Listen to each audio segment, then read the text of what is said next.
So Molly is soon be 17, she's 16 now, and she has something called Rett syndrome.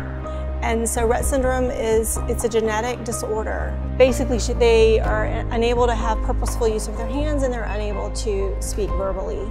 At the beginning of the school year, I put my mom foot down and I said to her, I'm gonna make you go to prom this year, because she's never wanted to go before.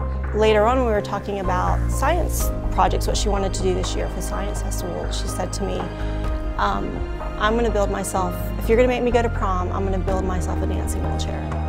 And then that's what I want to go to prom in. So I said, well, okay, but what does that mean? What do you mean by dancing wheelchair? Because Molly can't move a wheelchair on her own. She wanted to use eye gaze and her skills of robotics to make her chair move on her own. Every year we have a science festival, and I'm actually a resource teacher that actually is able to go around and ask students if I can help them build their hands-on visual aid project for the Science Festival. Molly Paris and her mom and her two partners, they came to me and asked that they wanted to build something that I've never heard of before, the concept of a dancing wheelchair. To create something that will increase Molly's accessibility and her being able to dance at the prom, how amazing is that story? For this reason, that is why I love my job. So when we first met Robin and Molly, we saw the possibility for this dancing wheelchair project. We saw the work that had already gone into it.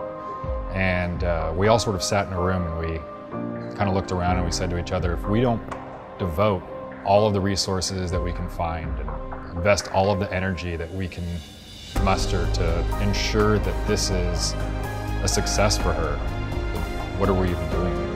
If we could make one iota with our investment of time and technology, one iota of her life better, then it was all worth it. So I took it on myself to sit down with her days, hours, trying to figure out how can I help her achieve her dreams.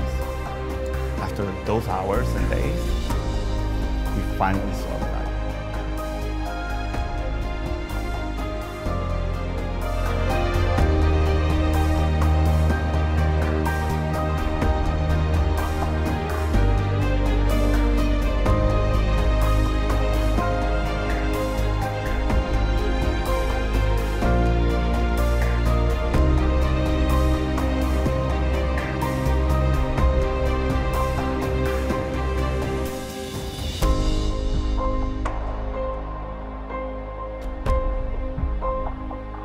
So I wanted to say thank you to Microsoft and to India and Luis and everyone at the store, because what they saw in my daughter, they wanted to help my daughter because they saw potential. They didn't see pity. And that's the most powerful thing you could do for another human being.